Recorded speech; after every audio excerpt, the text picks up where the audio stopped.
Саламатсыңар урматтуу окуучулар. Силер менен кайрадан физика теле сабагында жолугушуп отурабыз. Анда эмесе бүгүнкү сабагыбызды баштайлы. Жана бүгүнкү сабагыбыздын темасы күн системасы деп аталмакчы. Сабактын жүрүшүндө балдар күн системасынын түзүлүшү боюнча божомолдоолор менен таанышасыңар.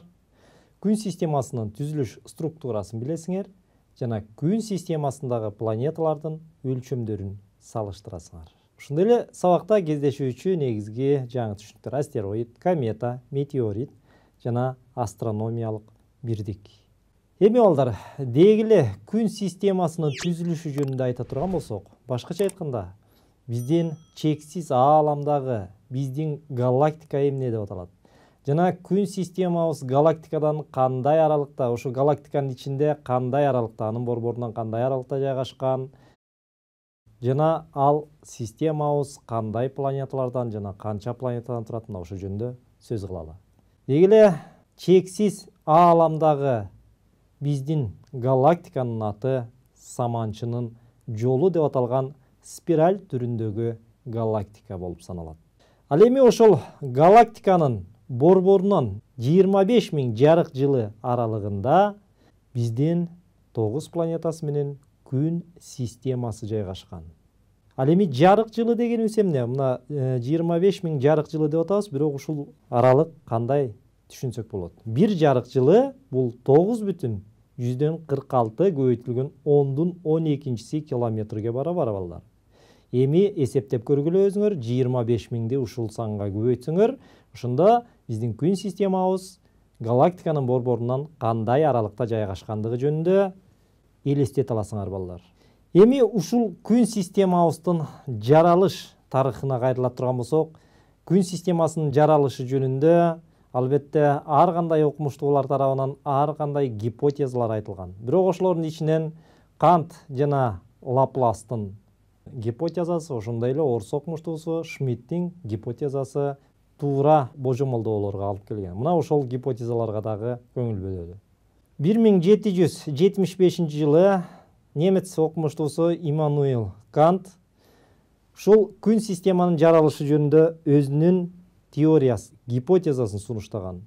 Ал эми 1796 жылы ошондой эле гипотезаны кичине толуктоолор менен француз окумуштуусу Пьер Симон Лаплас дагы сунуштаган. Ошондуктан бул эки окумуштуунун гипотезалары жалпысынан окшошураак болгондуктан аны Лаплас Канттын гипотезасы деп айтышат. Демек, Лапластын гипотезасы боюнча импульстуу моментинин сакталуу закону боюнча борбордон четтөөчү күчтүн таасири астында борбордук газ тумандуулуктан заттын кандайдыр бир бөлүгү бөлүнүп чыккан. Мына ушул бөлүк кийин планеталарды жаратуучу материал болуп калган.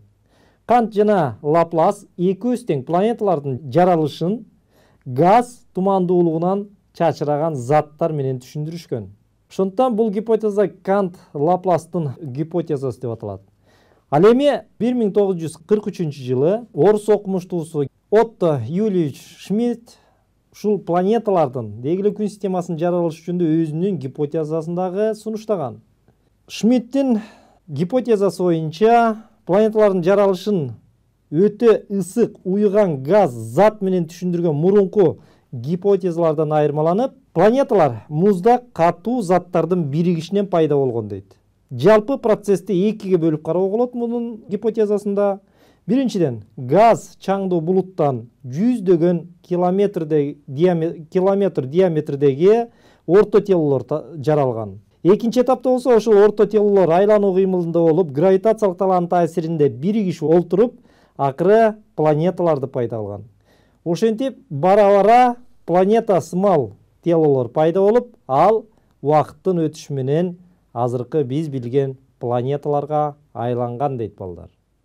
Азыр болсо ушул планеталардын жаралышы жөнүндөгү кичине анимациялык тасма бар эле, ошону көрөлү дагы, андан кийин сабагыбызды андан ары уланталы.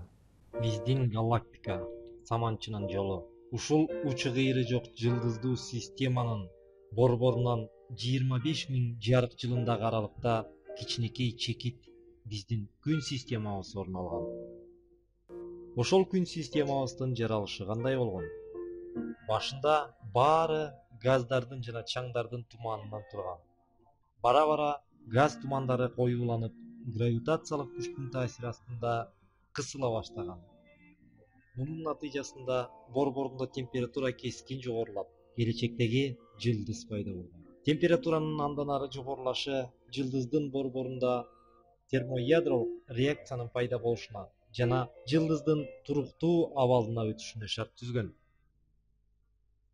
Ал эми жылдыздын айланасында айланган эбегейсиз зор муздак чаң түрүндөгү тумандуулуктун формасы убакыттын өтүшү менен өзгөрө баштаган.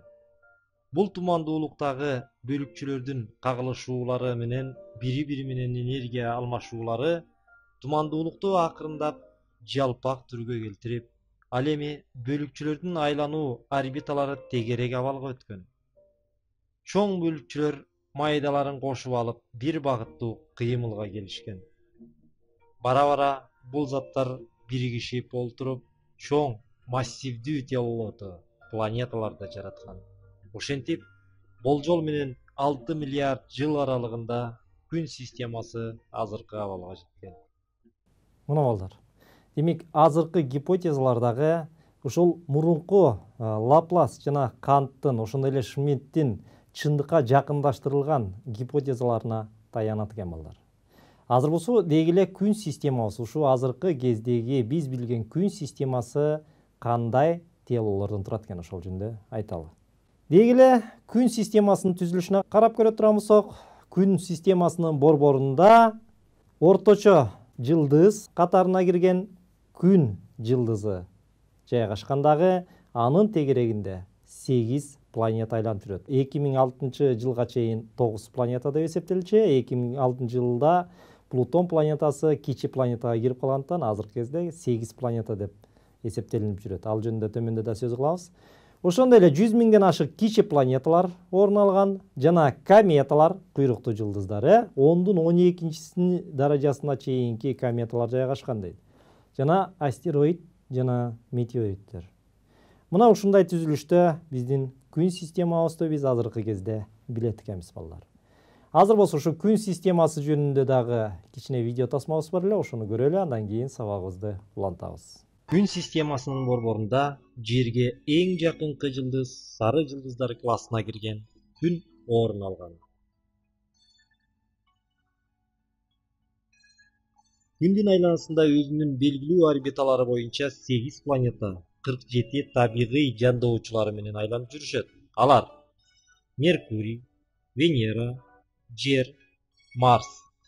Ал эми Марстын орбитасынан кийин астероиддер курчоосу орун алган. Астероид курчоосу Марс менен Юпитердин ортосунда жайгашкан дагы бир планетанын талкаланышынан пайда болгон деген божомолдор айтылууда. Астероиддер курчоосунан кийин гигант планеталар Юпитер, Сатурн, Уран жана Нептун планеталар жайгашкан.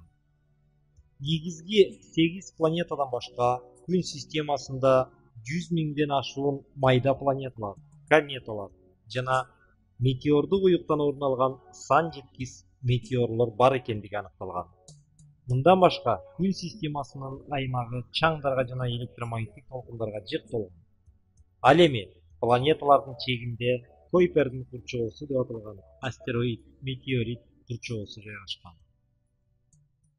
Мына балдар. Демек, күн системасынын түзүлүшүн, деги эле күн системасынын жайгашындагы көрдүңөр, Эми ушул күн системасына кирген планеталар жөнүндө дагы сөз кыла кетели. Негизи 19-кылымга чейин балдар, күн системасына кирген негизги 5 планета белгилүү болгон окумуштууларга. Булар кайсы планеталар?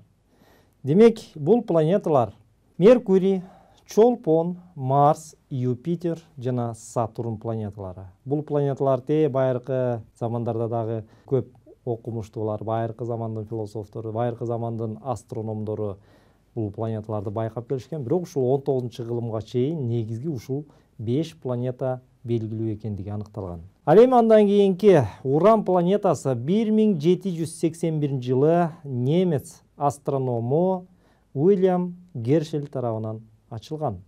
Ушул Уран планетасы ачылгандан кийин анын кыймылына көптөгөн окумуштуулар байкоо жүргүзүп отуруп балдар, бир нече туура келбестикти табышкан. Башкача айтканда, ушул уран кыймылынын козголушунун натыйжасында көптөгөн теориялар сунуштаган. Көптөгөн окумуштуулар мисалы ушул урандын кыймылындагы козголуштарды ар кандай себептер менен түшүндүрүшкөн. Мисалы космос мейкиндигиндеги газ чаңдуу булуттардын аракети деп бир окумуштуулар өзүнүн теориясын, гипотезасын, божомолдоосун айтышса, экинчи окумуштуулар болсо бул ушул уран планетасы ачылгандан кийин көп өтпөй ал уран планетасы комета менен кагылышкан. Ошол комета менен кагылышкандагы козголуу деп бир окумуштуулар божомолдоолорун айтышкан. Ал эми дагы бир окумуштуулар уран планетасынын кыймылындагы козголуштар бул демек урандан кийин дагы бир белгисиз планета бар. Мына ошол планетанын гравитациялык тартылуусу, гравитациялык күчү уран планетасынын кыймылына өзүнүн таасирин тийгизип атат деген өздөрүнүн божомолдоолорун айтышкан. Жана ушул башка дагы белгисиз планета бар деген теория же болбосо божомолдоо негизги чындыкка жакындашкан божомолдоо болуп, анын үстүндө көптөгөн окумуштуулар ушул жаңы белгисиз планетанын ачуунун үстүндө өздөрүнүн изилдөөлөрүн жүргүзө башташкан. Ал окумуштуулардын ичинде Кембридж университетинин студенти ошол кездеги Джон Куч Адамс да болгон. Джон Куч Адамс ушул уран планетасынын козголушу жөнүндө жана ал козголуш башка белгисиз планетанын таасири болушу мүмкүн деген макаланы окугандан кийин ал өзүнүн астына максат койгон. Демек, ошол белгисиз планетаны табуу боюнча. Жана андан 2 жыл өткөндөн кийин француз окумуштуусу Жозеф Леверье дагы ошол уран планетасынын козголушун изилдеп, жаңы планетаны, же болбосо белгисиз планетанын ачуунун үстүндө иштеген. Бирок Леверье Джон Куч ага чейин бул изилдөөнүн үстүндө экендигин билген эмес. Бирок ушул эки окумуштуу тең бир учурда ошол планетанын турган ордун так теориялык жүзүндө табышкан. Ошондон бул планетанын ачылышын ушул Леверье жана Джон Куч Адамс менен дагы байланыштырат. Бул эки окумуштуу теориялык жактан эсептеп отуруп, ал белгисиз планетанын так ордун көрсөтүшкөн. Кайсы жерде ал планета байкалышы мүмкүн деген. Жана ошол планетаны Леверьянын жазган каты боюнча Иоганн Галлеге. Иоганн Галле планетаны Леверье айткан ордундан издей баштайт.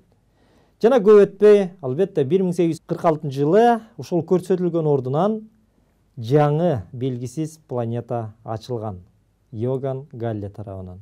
Бул планета ачылгандан кийин албетте Иоганн Галле өзүнүн ачылышын Леверьега кат жазып билдирген.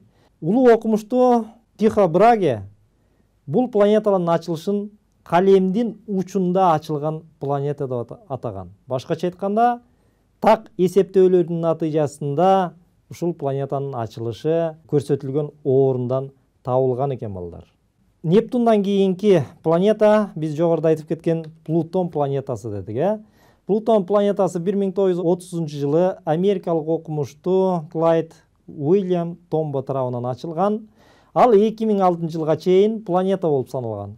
Бирок 2006 жылы эл аралык астрономиялык уюм тарабынан 26-чы ассамблеяда Плутон планетасы планеталык статустан айрылган. Башкача айтканда, ал көптөгөн критерийлер боюнча планета эмес, кичи планета статусун алган. Ошондон баштап, демек, күн системасында азыркы кезде 9 планета эмес, 8 планета гана бар экендиги айтылып жүрөт. Дегиле планеталар жалпысынан 2 типке бөлүнөт. Булар биринчиси жер тибиндеги планеталар, ал эми экинчиси болсо гигант планеталар деп. Жер тибиндеги планеталарда өзү эле айтып тургандай, көлөмү жагынан жана көптөгөн касиеттери боюнча жер планетасына окшош планеталарды жер тибиндеги планеталар деп атап коюшкан. Ал эми жерден чоң жана касиеттери дагы башка өздөрүнчө окшош планеталар албетте гигант планеталар деген аталышка ээ болгон. Бул гигант планеталар жана жер тибиндеги планеталар боюнча биз кийинки сабакта дагы кеңири сөз кылабыз. Азыр болсо ушул дегиле күн системасына кирген ар кандай телолордун өлчөмдөрү жөнүндө сөз кылалы. Албетте космостук же болбосо астрономиялык өлчөмдөр биздин көз карашыбыз боюнча абдан чоң өлчөмдөр. Мисалга, мынакей биздин күн системабыздын жарык жылдызы болгон күн 1.400.000 километр диаметрге ээ. Жана анын массасы ушул күн системасына кирген бардык планеталардын массасын кошкондо дагы 750 эсе чоң экен балдар. Мына элестеткиле эми. 1.400.000 километр деген диаметр бул канчалык диаметр экендигин элестетип атсаңар керек, Ал эми күндөн жерге чейинки аралык 149 миллион километрге барабар. Жана бул аралыкты астрономияда бир астрономиялык бирдик деген бирдик менен ченеп жүрүшөт. Демек, ушул 141 астрономиялык бирдигибиз мындан кийин эсеп чыгарууда эсиңерде болуш керек. Бир астрономиялык бирдигибиз бул 149 миллион километрге барабар экен балдар. Азыр болсо балдар, ушул дегеле күн системасына кирген телолор жөнүндө, дегеле ааламдагы жылдыздардын өлчөмдөрү жөнүндө дагы видео тасмабыз бар эле. Ушул видео тасманы көргөндө да силер ааламдын өлчөмү жөнүндө, жылдыздардын, планеталардын өлчөмдөрү жөнүндө жакшы эле элестетүүлөрдү аласыңар деп ойлойм. Анда эмесе видео тасмага көңүл бурам.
Мына карагалачы балдар. Демек, биздин күн системабыздагы жылдыз күн канчалык чоң десек, жана күндүн жанында салыштырмалуу жерибиз канчалык чекит болуп калса, ааламдагы бир канча жылдыздардын жанында күн дагы ошончалык чекит болуп калат экен балдар. Ушуну менен демек, силер ааламдын канчалык чоң экендигин, дегеле чексиз экендигин элестетип атсаңар керек, Анда эмесе ушул айтылгандарды 1-2 суроо менен бышыктайлы дагы, андан кийин сабагыбызды жыйынтыктайлы. Анда эмесе суроо. Төмөндөгү планеталардын кайсынысы жер тибиндеги планеталарга кирбейт? Биринчиси Марс, экинчи Юпитер, үчүнчү Чолпон, төртүнчү Меркурий. Менимче суроого туура жооп бердиңер болуш керек. Албетте, бул жерде туура жооп Юпитер. Анткени Юпитер гигант планеталарга кирет дедик, Кийинки суроо. Калемдин учунда ачылган планета кайсы? Биринчи Уран, экинчи Нептун, үчүнчү Плутон, төртүнчү Марс. Албетте, бул суроого деле оңой жооп таптыңар болуш керек, Албетте, бул жерде туура жооп Нептун планетасы экен балдар. Анда ушуну менен сабагыбызды аягына келип жетти окшойт. Сабагыбызды жыйынтыктайлы. Бүгүнкү сабакта балдар, биз силер менен күн системасынын жаралышы жөнүндө сөз кылдык, күн системасынын түзүлүшүн карадык жана планеталардын, ошондой эле жылдыздардын өлчөмдөрүн салыштырдык. Анда эмесе балдар, ушуну менен биздин бүгүнкү сабагыбыз аягына келип жетти. Кийинки сабактан жолугушканча сак саламатта туруңар.